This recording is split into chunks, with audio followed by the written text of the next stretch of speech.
غرض یہ کہ with in span of 6 weeks یہ تمام بڑی طاقتیں جو ہیں اس ریجن کی وہ ایک دوسرے کے ساتھ جنگی حالت میں آ جاتی ہیں. بعد میں پھر اور بھی فریق آ جاتے ہیں. ایک دفعہ جب نقارہ بچتا ہے جنگ کا تو کوئی لیڈر جو ہے وہ اس کے ہاتھ میں پھر کچھ نہیں رہتا. وہ ایک انفورسیبل حالات کے تابع ہو جاتا ہے جس طرف پھر وہ لے کے جا رہے ہوتے ہیں.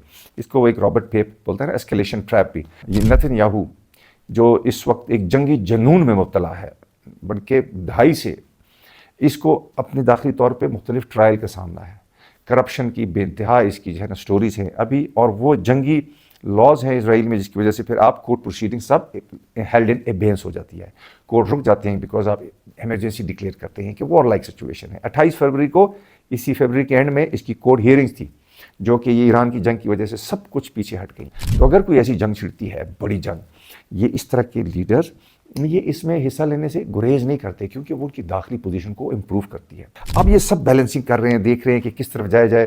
انٹرنیشنل سٹرکچر پورا ٹرانسفارم ہو رہا ہے. اس میں اگر کوئی بھی فریق ایک تیزی سے کس طرف جاتا ہے، کسی الائنس کا حصہ بنتا ہے، یہ ایک چین ری ایکشن بنے گا جیسے کہ ورلڈ وار 1 میں ہوا تھا، اور ایک دم اسٹریٹجک بیلنسنگ شروع ہو جائے گی، اسٹریٹجک پیکٹس ہوں گے. بسم اللہ الرحمن الرحیم. میں ہوں شاہد آفریدی، آپ میرا چینل دیکھ رہے ہیں پاور ٹاکس. اس وقت دنیا میں جو جنگی ماحول بنا ہوا ہے، امریکی جارحیت اور اسرائیلی جارحیت ایران کے خلاف، اور جس میں باقی ممالک کا بھی ایک ممکنہ ان کے مفادات پہ ابھی ضرب پڑنے کا امکان ہے جس کے ذریعے ایک بڑی خطرناک صورتحال بن سکتی ہے. اس کا مماثلت ہم دیکھ سکتے ہیں، محسوس کر سکتے ہیں جنگ عظیم اول کے پاس. جنگ عظیم اول جب 1914 میں شروع ہوتی ہے، اس کا آغاز کیسے ہوتا ہے؟ ایک بڑی عجیب طریقے سے 1-2 پسٹل کی شاٹس سے 4 ہفتوں میں تمام یورپ اور یورو ایشیا کے ممالک ایک دوسرے کے ساتھ ایک فل فلیج ایک عظیم جنگ کی شکل میں انوالو ہو جاتے ہیں. ابھی ہوتا کیا ہے، ایک سرب باشندہ جو کہ ایک بلیک ہینڈ نامی آرگنائزیشن ہے، ایک شر پسند آرگنائزیشن، اس کا ایک نمائندہ وہ آرک ڈیوک فرڈیننڈ جو آسٹریا ہنگری کا ایک امپائر تھی، اس کا ایک پرنس تھا، وہ آیا ہوا ہوتا ہے سراجیوو میں. وہاں پہ وہ اس کو مار دیتے ہیں. یہ ادارہ جو ہے یہ ایک شر پسند ادارہ، جس کی وجہ سے آسٹریا ہنگری جو ایک امپائر ہے وہ پھر سربیا کو سبق سکھانے کا ارادہ کرتی ہے. ابھی ہوتا اس طرح ہے، اس سے کوئی 6 سال پہلے 1908 میں آسٹریا ہنگری نے سربوں سے یعنی سربین سے بوسنیا کا علاقہ یہ قبضہ کر لیتے ہیں، جس کی وجہ سے سرب یا سربین جو ہیں وہ بڑے شرمندہ اور بڑی ہیومیلیٹ فیل ہوتے ہیں. ان کے دل میں غبار ہوتا ہے کہ ہم نے اس کا بدلہ لینا ہے. پھر یہ 1912-13 کی جو بالکن وار ہوتی ہے اس کے نتیجے میں سربینز بڑے طاقتور ہو جاتے ہیں. اس کی وجہ سے پھر ابھی آسٹریا ہنگری امپائر کو خطرہ محسوس ہوتا ہے. تو اس کے بعد یہ جو واقعہ ہوتا ہے، یہ جو شہزادے کا قتل ہوتا ہے، اس کی وجہ سے آسٹریا ہنگری امپائر اب سربوں کو باقاعدہ سبق سکھانے کی ٹھان لیتے ہیں اور جنگی تیاری شروع کر دیتے ہیں حملے کی. جب یہ صورتحال دیکھتے ہیں تو سربیوں کا ایک معاہدہ رشینز کے ساتھ ہوا ہوتا ہے. وہ ایک سلیوک پین سلیوک ان کی یونٹی ہے، جس کی وجہ سے رشیا بھی اپنی آرمی کو موبلائز کرنے کا حکم دے دیتے ہیں. جب رشینز یہ شروع کرتے ہیں تو آسٹریا ہنگری کا پارٹنر جرمنی دیکھتا ہے، وہ کہتا ہے یہ تو معاملات خراب ہو جائیں گے، تو وہ ایک پریمپٹیو سٹرائک کے ذریعے رشیا پہ حملہ کر دیتا ہے. اب جب رشیا پہ حملہ ہوتا ہے تو رشیا کا اپنا ایک اسٹریٹجک پیکٹ فرانس کے ساتھ طے پایا ہوا ہوتا ہے. فرانس جب یہ دیکھتا ہے، فرانس بھی جنگ میں آ جاتا ہے، اور فرانس کی جب جنگ میں اس طرح آنے کا جب امکانات ظاہر ہوتے ہیں تو جرمنی فرانس پہ بھی حملہ کر دیتا ہے. اب جب جرمنی فرانس پہ حملہ کرتا ہے تو وہ کرتا ہے بیلجیم کے ذریعے، کیونکہ اس نے دشمن کو یعنی فرینچ کو آؤٹ فلینک کرنا ہے. جب بیلجیم کے تھرو اٹیک ہوتا ہے، بیلجیم کا دفاعی معاہدہ یونائٹڈ کنگڈم کے یعنی گریٹ برٹن کے ساتھ ہوتا ہے. گریٹ برٹن بھی بیچ میں جنگ میں آ جاتا ہے. غرض یہ کہ with in span of 6 weeks یہ تمام بڑی طاقتیں جو ہیں اس ریجن کی وہ ایک دوسرے کے ساتھ جنگی حالت میں آ جاتی ہیں. بعد میں پھر اور بھی فریق آ جاتے ہیں، یہ ترکیہ امپائر پوری، اور ایک ڈس انٹیگریشن بھی ہو جاتی ہے. جرمنز کا جو چلیفن یہ پلان ہوتا ہے، یہ اس بات کی طرف اشارہ کرتا ہے کہ ہم نے 2 فرنٹ پہ دشمن کے ساتھ نہیں لڑنا. لیکن جنگ ایک دفعہ جب نقارہ بچتا ہے جنگ کا تو کوئی لیڈر جو ہے وہ اس کے ہاتھ میں پھر کچھ نہیں رہتا. وہ ایک انفورسیبل حالات کے تابع ہو جاتا ہے جس طرف پھر وہ لے کے جا رہے ہوتے ہیں. اس کو وہ ایک رابرٹ پیپ بولتا ہے نا اسکیلیشن ٹریپ بھی، کہ وہ گریجولی آپ اسکیلیٹ کر رہے ہوتے ہیں. کیونکہ آپ کی دفاعی طاقت مضبوط ہے. ابھی یہ تمام جتنی بھی مختلف قوتیں تھیں یورپ میں، دے ور آرم ٹو دا ٹیتھ. یہ مطلب سب ایک عام ریس کی وجہ سے صحیح ملیٹریلی دے ور اسٹرانگ انف. تو اب ہوتا کیا ہے، لیڈر سمجھتے ہیں کہ ہم کنٹرول کر لیں گے جنگی ڈائریکشن کو، یا ہم اس کو ایک لمیٹڈ لو انٹینسٹی کانفلکٹ کے طور پہ مینٹین کر لیں گے. ایسا ہوتا نہیں ہے. تاریخ سے بھی ہم یہی سبق سیکھتے ہیں. اس وقت بھی یہ وہ ایک مومنٹ ہے جس کی وجہ سے یہاں پہ مشرق وسطیٰ میں، پرشین گلف میں یہاں پہ جنگ چھڑتی ہے، اور یہ امیجنیشن ہوتی ہے کہ ہم اس کو کنٹرول کر پائیں گے. تو یونائٹڈ اسٹیٹس بھی اس وقت ایسکیلیشن ٹریپ کا شکار ہے. وہ اس کو کنٹرول نہیں کر پا رہا. اور یہاں پہ اگر دیکھا جائے اس کے جو کڑیاں ملائی جائیں تو اسی طریقے سے نتنیاہو مختلف 11 وزٹ کرتا ہے امریکہ کے، یہ پچھلے سال کے اینڈ سے، اور اس فیبرری میں اس میں خاص طور سے یہ ڈیسائسو اس کے وزٹس ہوتے ہیں.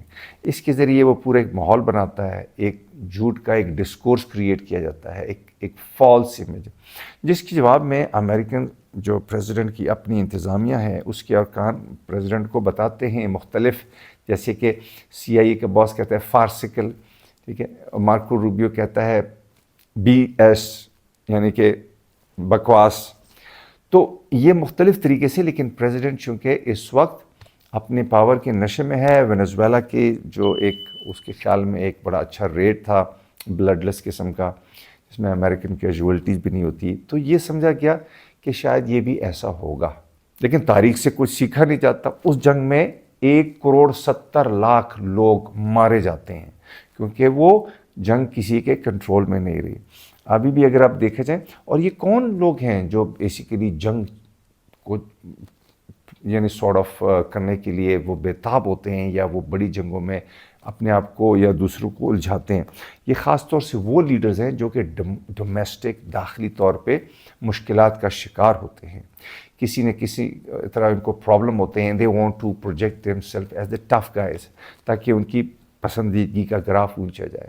یہ لیڈرز جو تھے، جو اتھارٹیرین لیڈرز تھے، ان کے بھی یہ پرابلم تھے.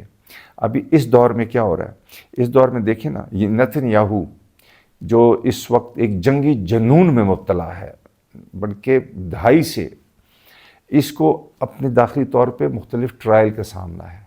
کرپشن کی بے انتہا اس کی جو ہے نا سٹوریز ہیں ابھی، اور وہ جنگی لاز ہیں اسرائیل میں جس کی وجہ سے پھر آپ کورٹ پروسیڈنگ سب ہیلڈ ان ایبینس ہو جاتی ہے.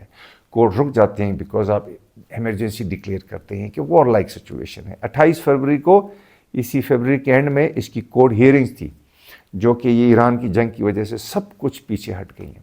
یہ داخلی طور پہ ایک منتشر ایک فوگی انوائرمنٹ میں ہے، جس کی وجہ سے وہ توجہ ہٹانا چاہتا ہے. جنگ کی وجہ سے وہ ایک ٹف گائے کے طور پہ اپنے آپ کو ایک ریولیوشنری ہیرو کے طور پہ اسرائیل کے رائٹس کو پروٹیکٹ کرنے والا بنانا چاہتا ہے.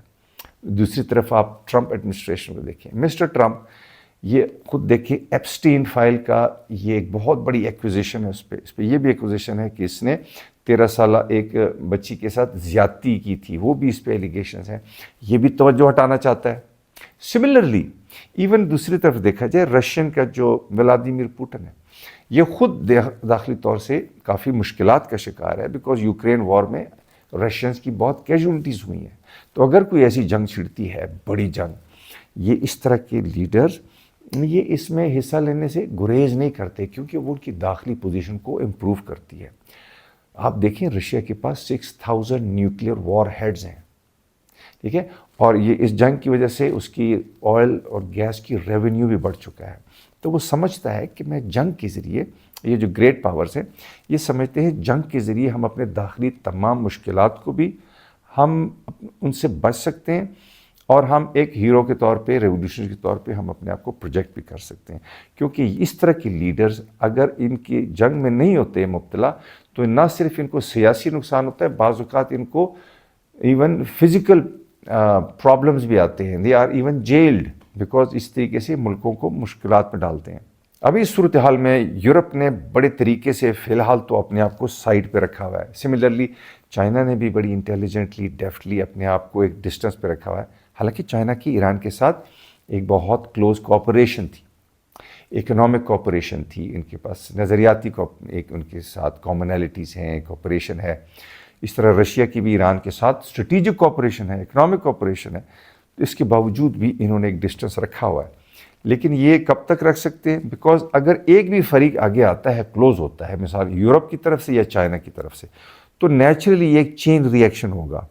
پھر یہ ڈیفینیٹلی وہ بیلنس آف پاور ارینجمنٹ میں سب انوالو ہو جائیں گے، ون وے اور دی ادر. اپنے انٹرسٹ کو پروٹیکٹ کرنے کے لیے یہ بیچ میں آ جائیں گے. آسٹریلیا بیچ میں دیکھیں اس وقت ہینگنگ ان بیلنس ہے کہ سمجھ نہیں آ رہی یار کس طرف جایا جائے. ادھر سے امریکہ ٹیرفس، ان ایک غیر یقینی ان کی فارن پالیسی، ان ریلائبل پارٹنر کے طور پہ ابھی امریکہ نظر آ رہا ہے. تو اور ہسٹوریکلی اپنے آپ کو چائنا کو ہمیشہ آسٹریلیا نے ایز اے دشمن کے طور پہ دیکھا ہے، ایڈورسری کے طور پہ دیکھا. اب یہ سب بیلنسنگ کر رہے ہیں، دیکھ رہے ہیں کہ کس طرف جایا جائے.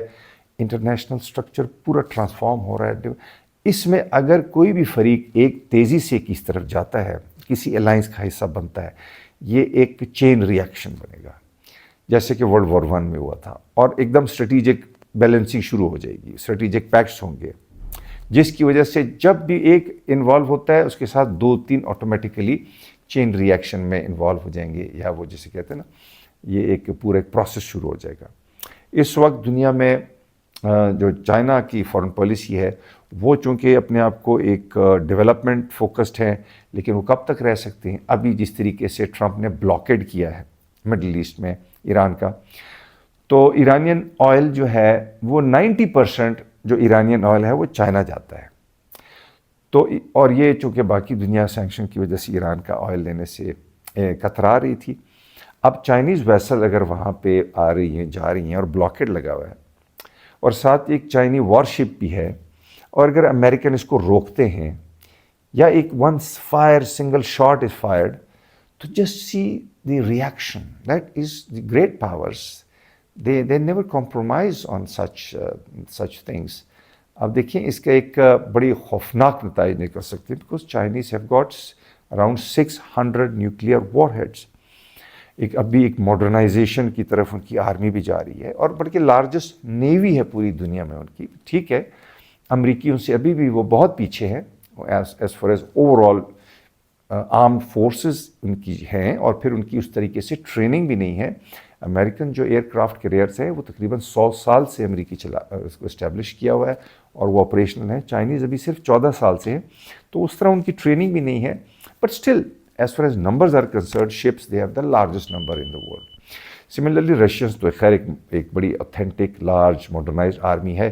سملرلی اب Europe is very weak. Europe نے آپ کو کسی طریقے سے بھی ملیٹریلی ایک حد سے زیادہ انوالو نہیں کر سکتا. فائنینشلی بھی ویک ہے، ان کی بھی فارن پالیسی بھی بڑی ڈس انٹیگریٹڈ ہے، بکھری ہوئی ہے. اب دیکھیے اسپینش ابھی جو ہے نا وہ چائنیز کے پاس آئے ہیں ابھی کچھ لیٹلی اسی ویک میں، اور انہوں نے اپنی ایک قسم کی اسٹریٹجک کوپریشن کی طرف اشارہ کیا ہے کہ ہم نے دنیا میں ایک reliability as far as cooperation is concerned, ایک ریلائبل پارٹنرز کے طور پہ ایک نیٹ ورک بنانا ہے. تو آئی ہوپ دیٹ ہم دنیا میں اس وقت امن پیدا ہو اور حالات جنگ کی طرف نہ جائیں، بیکاز یہ ورلڈ وار 1 سے بھی بہت نیکسٹ لیول کی جنگ ہوگی. اس میں تو صرف 17 ملین کیجولٹیز ہوئی تھی نا، ابھی تو اٹس نیوکلیئر ایرا. تو یہاں پہ جو بھی کیجولٹیز ہوں گی وہ ہماری امیجنیشن میں بھی نہیں ہے. تو اس لہٰذا اس وقت ایک ضرورت ہے کہ لیڈرز کو سوچنے کے لیے شارٹ سائٹڈ سوچ نہیں ہونی چاہیے، فار سائٹڈ دیکھا جانا چاہیے کہ کیا ہے، کس طریقے سے دنیا میں امن لایا جائے اور ڈیولپمنٹ کی طرف آگے بڑھا جائے. تو I hope that discussion was useful. اپنا خیال رکھیے. سی یو اراؤنڈ نیکسٹ ٹائم.